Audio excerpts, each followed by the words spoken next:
Bismillahirrahmanirrahim. Assalamu alaikum students. How are you? I am here with our new topic Anamfida. The new topic is the inflation. Today I will describe you about the inflation and types of inflation and measurement of inflation and consequences of the inflation. This is the overall topic of the inflation. First of all, I will describe you about the inflation. What is the inflation?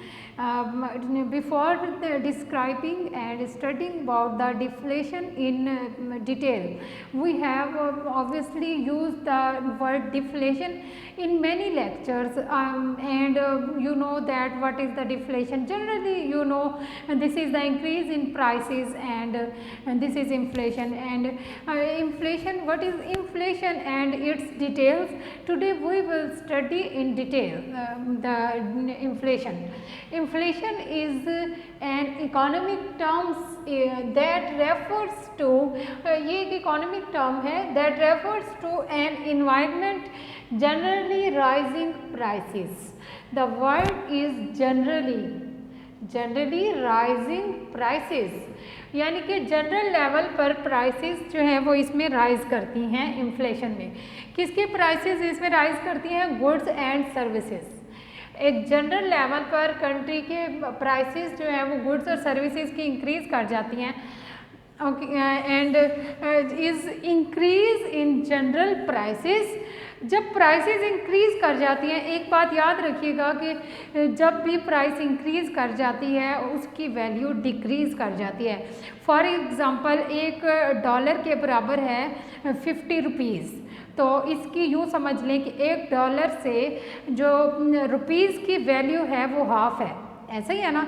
लेकिन जब अगर ऐसा होता है कि 100 rupees equal हो जाते हैं $1 के, तो इसका ये मतलब है कि अब जो है पाकिस्तानी रुपीज़ की जो वैल्यू है वो कम है, लेकिन डॉलर की अहमियत ज़्यादा है. थोड़ा सा कॉमन सेंस में इसको यूज़ करें कि डॉलर ज़्यादा अहम है, हम कहेंगे हमें डॉलर मिल जाए, क्योंकि उसे जब चेंज कर देना $1 या ₹1, दोनों में से आप किसको वैल्यू देंगे? ऑब्वियसली डॉलर को देंगे ना. तो $1 जो है वो ज़्यादा इम्पोर्टेंट हो गया ₹1 से, क्योंकि $1 और ₹1 इक्वल नहीं है. तो ₹1 को इक्वल करने के लिए 100 लाने पड़ेंगे. 100 रुपीज़ जो होंगे वो डॉलर के इक्वल हो जाएंगे. तो यहाँ से आप अंदाज़ा कर लें कि इसकी कितना फ़र्क आ जाता है और वैल्यू डिक्रीज़ कर जाती है. तो इसी तरह से जब कंट्री के अंदर within country when increase in general level of prices, then obviously automatically decrease in value of that money. उस करेंसी की वैल्यू जो है वो डिक्रीज़ कर जाती है जैसे जैसे उसकी प्राइसेस इंक्रीज़ कर जाती हैं. बिल्कुल इसी तरह से अगर हम फोकस करें कि हमने परचेजिंग करनी है, तो चीज़ें अगर ऑब्वियसली बढ़ गई हैं, प्राइसेस इंक्रीज़ कर गई हैं, तो हमारे पास परचेजिंग पावर भी डिक्रीज़ कर जाएगी. क्योंकि अब हम जिस चीज़ का पहले ₹10 अफोर्ड कर रहे थे, तो अब वो उसकी इंक्रीज़ होकर ₹20 हो गया, तो हम ₹20 में उसको अफोर्ड करेंगे. हो सकता है हमारे लिए ये बहुत मुश्किल हो. तो देखिए ना, ₹20 डॉलर में हो सकते हैं. तो अगर उसमें देख लें आप वर्डिंग में, तो फिर इस तरह से कि वो हमारे लिए महंगा हो जाएगा ₹10 की निस्बत. तो इन्फ्लेशन में परचेजिंग पावर कम हो जाती है.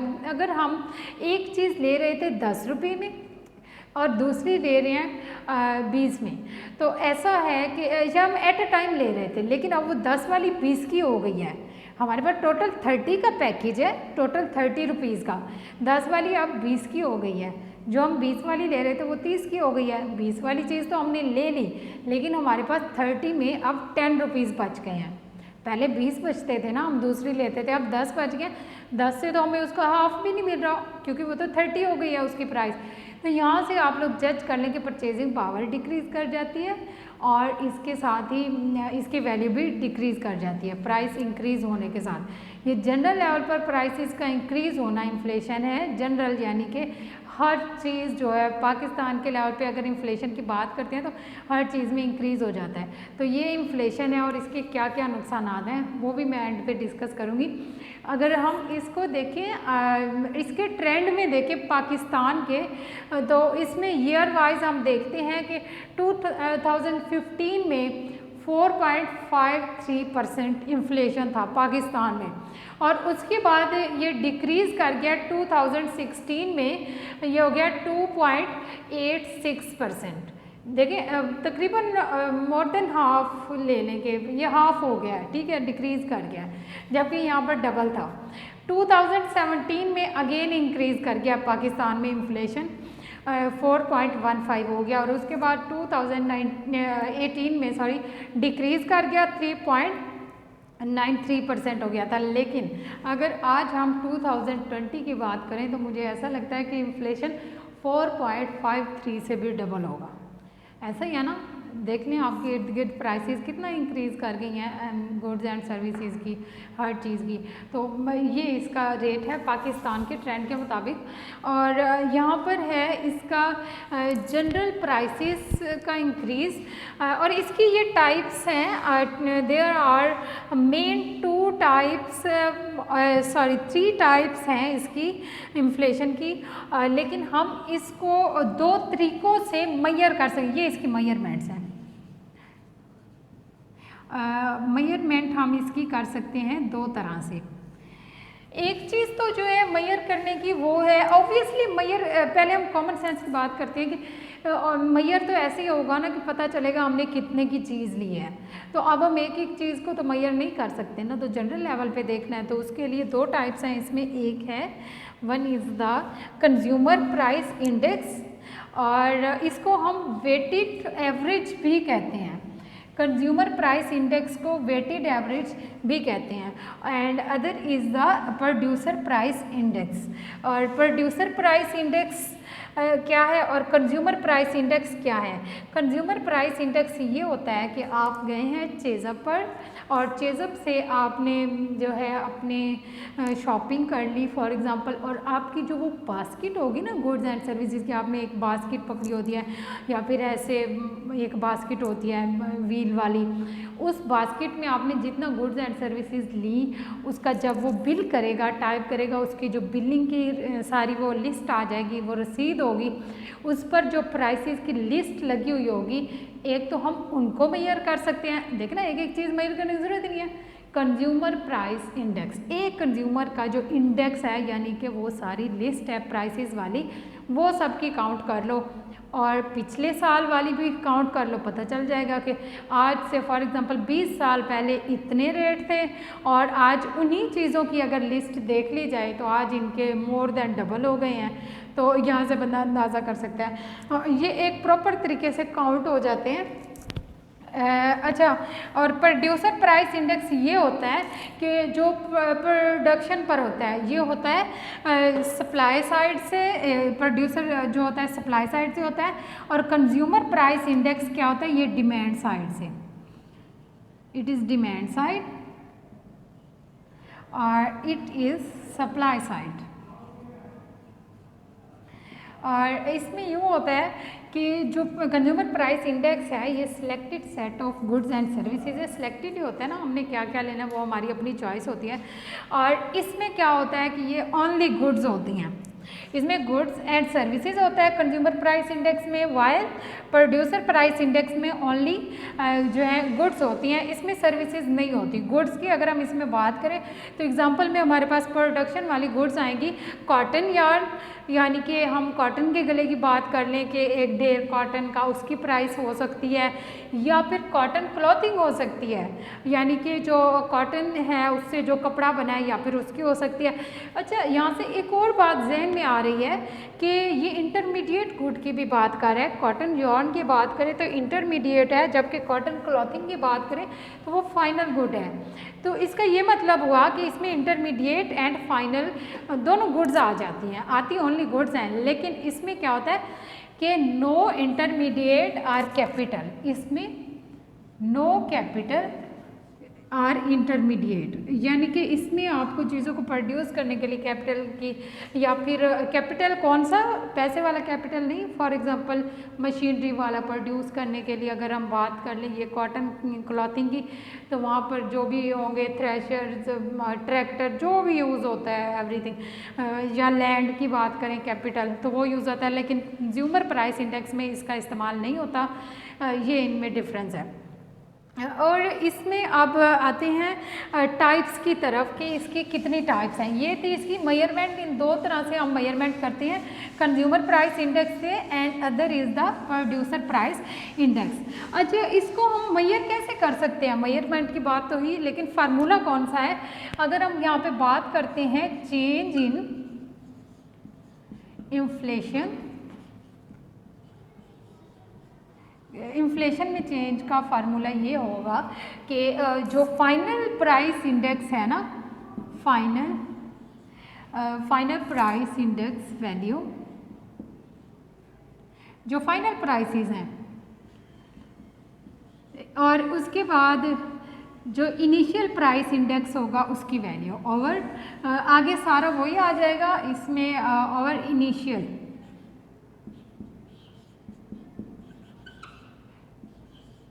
Initial price index value. अच्छा, ये क्या है कि इसमें मतलब कैसे हो सकता है कि फाइनल और इसकी वैल्यू आ जाए? कौन सी फाइनल और कौन सी इनिशियल? इसका ये मतलब है कि एक को आप बेस बना लेंगे, एक ईयर को।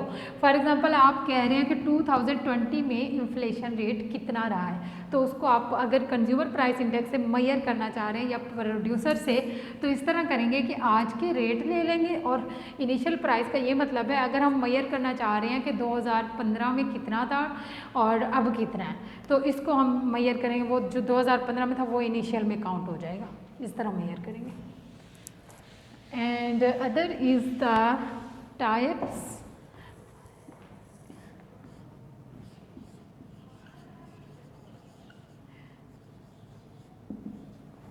And other thing is the types of inflation. यहाँ पर हम टाइप्स ऑफ इन्फ्लेशन की अगर बात करते हैं, how many types of inflation? 3 types of inflation, in which first is the demand pull inflation and other is the cost push inflation। क्या आपको नाम से कोई चीज़ ज़हन में आ रही है? Inflation. And third is the built in inflation.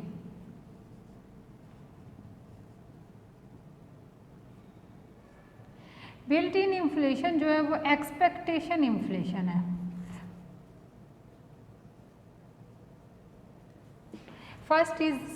First kind is demand pull inflation. अच्छा, अब ज़रा गौर से सुनिएगा, डिमांड पुल इन्फ्लेशन क्या होता है? डिमांड पुल इन्फ्लेशन ये होता है कि जो आपकी डिमांड को इंक्रीज़ कर दे।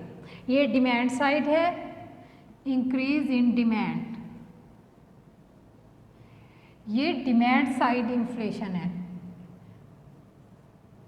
डिमांड साइड, ओके, जबकि ये सप्लाई साइड इन्फ्लेशन है। सप्लाई साइड है लेकिन डिक्रीज करेगा सप्लाई को। ये नहीं इसका मतलब कि सप्लाई साइड है तो सप्लाई भी डिक्रीज कर देता है सप्लाई को।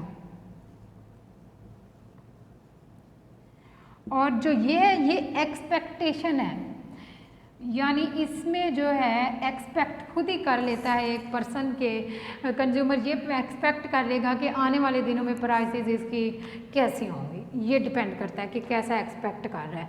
लेकिन जो डिमांड है इंक्रीज़ करता है, इसमें डिमांड पुल इन्फ्लेशन की मैं पहले बात कर रही हूँ कि ये डिमांड इंक्रीज़ कर जाएगी, इस तरह से डिमांड इंक्रीज़ करेगी। फॉर एग्ज़ाम्पल इसमें गवर्नमेंट ने स्पेंडिंग बढ़ा दी, और अगर ऐसा होता है कि गवर्नमेंट इसमें स्पेंडिंग बढ़ा देती है, या फिर अगर ऐसा होता है कि लोगों के पास ज़्यादा वेजेस आ गई हैं, उनके पास ज़्यादा अब है स्पेंड करने के लिए, तो लोग क्या करेंगे, ज़्यादा से ज़्यादा परचेजिंग करेंगे और इस तरह से डिमांड ज़्यादा बढ़ जाएगी। जब डिमांड ज़्यादा होती है, देखें प्राइसेस डिक्रीज़ करती हैं जब डिमांड कम होती है, ठीक है। और दूसरी चीज़ मैं आपको ये पहले माइक्रो में डिफ्रेंशिएट कर चुकी हूँ कि जब प्राइस डिक्रीज़ कर जाती है तो वहाँ पर डिमांड बढ़ जाती है, लेकिन जब डिमांड डिक्रीज़ कर जाती है, डिमांड कम हो तो प्राइसेस बढ़ा दी जाती हैं। ये अब यहाँ पर सेम वही चक्कर है कि डिमांड पुल इन्फ्लेशन, पुल अट्रैक्ट कर लिया। जब डिमांड ज़्यादा है तो क्या होगा, अब प्राइसेस ऑटोमेटिकली इंक्रीज़ कर जाएंगी।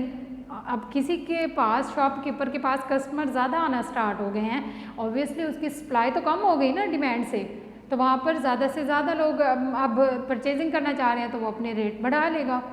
सेम थिंग यहाँ पर आएगी कॉस्ट पुश इन्फ्लेशन। क्या है, ये सप्लाई साइड है। यहाँ पर तो गवर्नमेंट की स्पेंडिंग या फिर सैलरी ज़्यादा हो गई है तो हमने डिमांड इंक्रीज़ कर दी है, लेकिन जो सप्लाई साइड इन्फ्लेशन है इसमें सप्लाई डिक्रीज़ कर जाती है। सप्लाई इस तरह से डिक्रीज़ करती है कि जो कॉस्ट ऑफ प्रोडक्शन है मे बी इंक्रीज़ कर जाए। जब कॉस्ट ऑफ प्रोडक्शन इंक्रीज़ कर जाएगी तो जाहिर है जो चीज़ हमने प्रोड्यूस की होगी प्रोड्यूसर ने, तो वो उसको उसी रेट के मुताबिक ही सेल करेगा ना। फॉर एग्ज़ाम्पल हम कहीं ऑटो की बात कर लें, ऑटो की अगर एसेसरीज़ की बात कर लें तो उसके ऑटोमोबाइल्स, उसके व्हील्स और बॉडी स्ट्रक्चर सब कुछ अगर पीछे से इंटरमीडिएट थिंग्स ही महंगी मिलेंगी तो ऑटो भी महंगे सेल होंगे। अच्छा, उसके बाद ये होता है कि ऑटो में अक्सर हम लोग जैसे यूज़ करते हैं तो ऑटो वाला कह रहा होता है बाजी पेट्रोल महंगा हो गया, रेट किराया ज़्यादा होगा। ये है सप्लाई साइड, यानी कि जो उसकी सप्लाई थी, जो ऑटो में वो सप्लाई दे रहा था पेट्रोल की, वो अगर ज़्यादा हो गया है तो वो किराया भी ज़्यादा लेगा। सेम थिंग, लेकिन उससे फिर क्या होगा कि सप्लाई उसकी कम हो जाएगी, क्योंकि लोग जो हैं वो महंगी चीज़ आखिर कब तक लेंगे।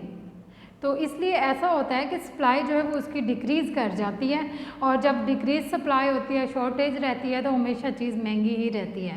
तो यहाँ पर भी प्राइसेस इंक्रीज़ कर गई हैं। The third thing is the built in inflation. इसमें ये होता है कि अगर कंट्री में प्राइसेस ज़्यादा हैं तो लोग ये एक्सपेक्ट कर रहे होते हैं कि अगली चीज़ की भी प्राइस ज़्यादा होगी। ऐसे ही है ना, अगर हमें कोई चीज़, हम एक शॉप पर जाते हैं, वहाँ पर कपड़े महंगे मिलते हैं, हम कहते हैं दूसरी भी चक्कर लेंगे, दूसरी भी महंगे, तो हम कहेंगे महंगाई हो गई है। फ़ौरन से हम ऐसे कहते हैं, घर आके कह रहे होते हैं शॉपिंग करने गई है, महंगाई हो गई है। तो जब वो महंगाई हो जाती है तो ऑब्वियसली इन्फ्लेशन ही होता है। तो ये हमारी एक्सपेक्टेशन से रिलेटेड होता है कि हम एक्सपेक्ट ही कर लेते हैं कि यहाँ अब जो है ना महंगाई हो गई है। ये हमारा रूटीन में ही चलता रहता है। अच्छा, अगर मैं यहाँ पर इसकी डायग्राम को ड्रा करूँ तो वहाँ से हम देखते हैं कि डिमांड पुल इन्फ्लेशन क्या है, ताकि ज़्यादा क्लियरली आपको हो जाए। ये डिमांड पुल इन्फ्लेशन की अगर हम डायग्राम की बात करें, फर्स्ट ऑफ ऑल सिंपल सी डायग्राम लेने, prices and here is output. तो इसमें ये है कि डिमांड जो फॉर एग्जांपल यहाँ पर था कि ये एग्रीगेट डिमांड है and this is the aggregate supply. यहाँ पर इस प्राइस पर पी नॉट ये आपकी डिमांड थी, इतनी क्वांटिटी क्यू नॉट सेल हो रही है, ठीक है। अब अगर ऐसा होता है कि यहाँ पर डिमांड इंक्रीज़ कर जाती है, फॉर एग्जांपल यहाँ तक डिमांड इंक्रीज़ कर गई है, यहाँ तक पहले डिमांड यहाँ थी, यहाँ से मूव कर गई है, यहाँ तक इंक्रीज़ कर गई है, तो इस डिमांड पर ये देखें ना, सप्लाई ये आ जाएगी, ये कर्व आ जाएगा AS1, AS0 से इधर शिफ्ट हो जाएगा। इंक्रीज डिमांड ने किया, मैं डिमांड के कर्व को यहाँ पुट कर रही हूँ कि यहाँ से यहाँ तक चला जाता है, तो यहाँ पे क्या होगा P1, ये डिमांड पुल इन्फ्लेशन। अगर आप इसको अदर वर्ड्स में देखना चाहेंगे, डिमांड हम यहाँ इंक्रीज़ करना चाह रहे हैं तो ओके, आप यहाँ इंक्रीज़ कर लें, ये वाला कर्व रेज हो गया, ये आपने डिमांड को यहाँ पर इंक्रीज़ किया, ये देखें वही प्राइस और वही डिमांड इंक्रीज़ कर गए यहाँ से यहाँ, तो आपके पास जो है डिमांड इसमें इंक्रीज़ कर जाती है। लेकिन हमने ये शो करना है कि जब डिमांड इंक्रीज़ कर जाती है ऑलवेज़ ऐसा होता है कि पीछे से सप्लाई कम रह जाती है। देखिए प्राइसेस कभी भी इस तरह से नहीं हो सकती कि सप्लाई भी ज़्यादा पड़ी हो, मिकदार भी ज़्यादा पड़ी हो और डिमांड ज़्यादा हो रही हो और जो है सप्लाई भी वहाँ से ज़्यादा आ रही हो तो प्राइसेस जो है ना वो इंक्रीज़ कर रही हो। नहीं, आपकी जो सप्लाई होगी पीछे से वो शॉर्ट होना स्टार्ट हो जाएगी। तो उसका यही तरीका है कि आप डिमांड को भी आगे ले जाएं और सप्लाई कर्व को भी इधर ले आएँ, इधर मूव कर दें। तो ये कर्व बेस्ट है, इसकी ज़रूरत नहीं है, यहाँ से ये मूव कर गया इधर, ठीक है। ये चीज़ आप समझ आ गई कि क्या हुआ। इतनी डिमांड कर रहे हैं लोग इस प्राइस पे। ओके, अब एक और चीज़ है, अगर हम देखते हैं कॉस्ट पुश को कि कॉस्ट से क्या हुआ है, कॉस्ट यानी अगर इंक्रीज़ कर जाती है, फॉर एग्जांपल हम उसी कर्व को फॉलो करते हैं, Q नॉट है, P नॉट है, इस प्राइस पर ये डिमांड है and this is the aggregate supply, ये हो गया aggregate demand D not, cost push. Second type is the cost push inflation. इसमें अब क्या होगा,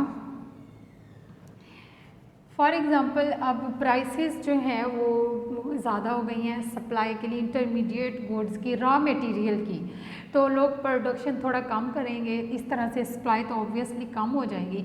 जब सप्लाई कम होगी तो वो प्राइसेस को इंक्रीज़ कर देंगे। फॉर एग्जांपल यहाँ से अगर हम इसको यहाँ मूव करते हैं कि ये इक्विलिब्रियम इस कर्व पे थे ना पहले हम, ये AS1 पे चला जाएगा, यहाँ से E1 इक्विलिब्रियम E नॉट पर, ये यहाँ मूव कर जाएगा, ये इंक्रीज़ हो गया। देखिए बिल्कुल उसी तरह से यहाँ भी इन्फ्लेशन आ गई है P1, लेकिन इसमें रीज़न चेंज है, ये बात याद रखनी है। ये Q1 पे आ गया, क्या इन्फ्लेशन ऐसे ही चलती रहेगी। अब यहाँ पर अगर हम लेकर आते हैं गवर्नमेंट की मेजरमेंट्स को कि अब क्या होगा गवर्नमेंट की, या फिर हम इसमें बल्कि बात करेंगे इन्फ्लेशन के लिए हमेशा बात होती है मॉनेटरी पॉलिसी की, मॉनेटरी अथॉरिटी की, सेंट्रल बैंक की तरफ से। अगर यहाँ पर ऐसा होता है कि मॉनेटरी जो है वो इंटरफेयर कर लेती है, मॉनेटरी यहाँ पे क्या करेगी, कॉन्ट्रैक्शन पॉलिसी इंट्रोड्यूस कराएगी, इसको अप्लाई करेगी, कंट्रैक्शन मॉनेटरी पॉलिसी।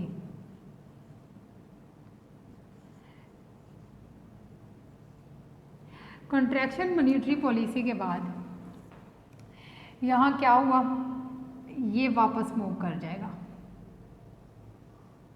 ये इक्विलिब्रियम लेवल पर उसी प्राइस पे आ गए वापस। बेशक सप्लाई शॉर्ट हो गई थी तो ठीक है, सप्लाई यहाँ शॉर्ट हो गई लेकिन प्राइस उसी पे ले आए, ये बैक आ जाएगा, ये आ जाएगा इधर Q2 पर, यानी कि यहाँ से यूँ मूव कर जाएगा, पहले यूँ गया था अब यहाँ मूव कर गया, ये E2 दिस इज़ E1, तो ये गवर्नमेंट इंटरवेंशन से उसी कर्व पे आ गया। अब इसके अगर हम कंसिक्वेंसेस की बात करते हैं तो कंसिक्वेंसेस में हमारे पास है कि इन अदर वर्ड्स हम कह लें कि कंसिक्वेंसेस के साथ इसके नेगेटिव ही हमेशा आते हैं। फर्स्ट ऑफ ऑल तो unemployment, main reason is the unemployment. इसमें अनएम्प्लॉयमेंट लाजमी उसके साथ साथ चलता रहेगा। कैसे चलेगा, प्राइसेस इंक्रीज़ कर गई हैं और उसके साथ अब डिक्रीज़ कर जाएगी परचेजिंग पावर। डिक्रीज़ जब कर जाती है परचेजिंग पावर ऑब्वियसली इस तरह से करेगी कि अब अनएम्प्लॉयमेंट होगा कंट्री में हर तरफ। जब अनएम्प्लॉयमेंट है तो परचेजिंग पावर वहाँ पर और डिक्रीज़ कर जाती हैं। आप लोग आजकल की करंट सिचुएशन को देख लें, पाकिस्तान में जो सिचुएशन बनी हुई है इसी से आप पूरी इकॉनमी को स्टडी कर सकते हैं। इतने ज़्यादा यानी कि इसमें थिंग्स आ रही हैं साथ के साथ, और इसमें हाई इन्फ्लेशन जो है वो लीड टू हायर बोरोइंग, लोगों को उधार लेना पड़ जाता है, मजबूर हो जाते हैं। जब वो बोरोइंग कर रहे हैं तो लोन ले रहे हैं लेकिन वो अपने यूज़ के लिए ना कि इन्वेस्टमेंट के लिए, इन्वेस्टमेंट के लिए नहीं बल्कि बोरोइंग कर रहे हैं अपने रोज़मर्रा के इस्तेमाल के लिए, और बोरोइंग करनी पड़ती है। अनएम्प्लॉयमेंट हो जाती है। अनएम्प्लॉयमेंट जब होती है तो जो पीपल होती हैं नीडिंग लोन्स होते हैं, मॉर्टगेज होते हैं, फाइनेंशियल मार्केट जो है वो प्रोटेक्ट करने के लिए, फॉर एग्जांपल अब कोई स्टॉक होल्डर है, कभी ऐसा नहीं होता कि अगर प्राइसेस इंक्रीज़ कर गई हैं उसके पास परचेजिंग पावर कम हो गई है तो अब वो हाथ पे हाथ रख के बैठे, नहीं, फ़ौरन से बोरो करेगा, बोरो करके वो अगेन स्टॉक मार्केट में अपना पैसा डालेगा, लेकिन वो पैसा उसने बोरो किया हुआ होगा, जबकि पहले बेशक वो अपना लगा रहा था, अब वो अनएम्प्लॉयड है और इस तरह से जो बोरो उसने किया उसकी भी कॉस्ट बढ़ गई। अब उसे बोरो किया है तो उसका इंटरेस्ट रेट भी तो ज़्यादा होगा ना, कॉस्ट भी इंक्रीज़ कर जाएगी बोरो की, और इस तरह से जब वहाँ से प्राइसेस इंक्रीज़ कर गई हैं तो सारी प्राइसेस इंक्रीज़ हो जाएंगी कंट्री में। हर तरह से जिस टाइप से भी हम देखते हैं और इसमें जब ये होगा कि स्टॉक प्राइसेस में ऑब्वियसली आपको पता है कि जो बिजनेसमैन स्टॉक में इंक्लूडेड होते हैं उन्हें हर तरह से अपना स्टॉक में रोल करना ही होता है, क्योंकि यहाँ पर स्पेकुलेशन का इशू होता है और सट्टाबाजी वगैरह, ये आपको पता ही है कि अपनी उसमें वो पेमेंट लगाते ही रहते हैं। तो उसके लिए जब वो बोरो करेंगे तो बोरोइंग की कॉस्ट भी इंक्रीज़ कर जाएगी, यानी कि अब वो जहाँ से बोरो कर रहे हैं वो उससे इंटरेस्ट रेट भी उस पेमेंट के मुताबिक ज़्यादा लेंगे। आज के लिए हमारा यही टॉपिक था। इंशाल्लाह नेक्स्ट लेक्चर में नेक्स्ट टॉपिक के साथ मिलते हैं, तब तक के लिए अल्लाह हाफिज़।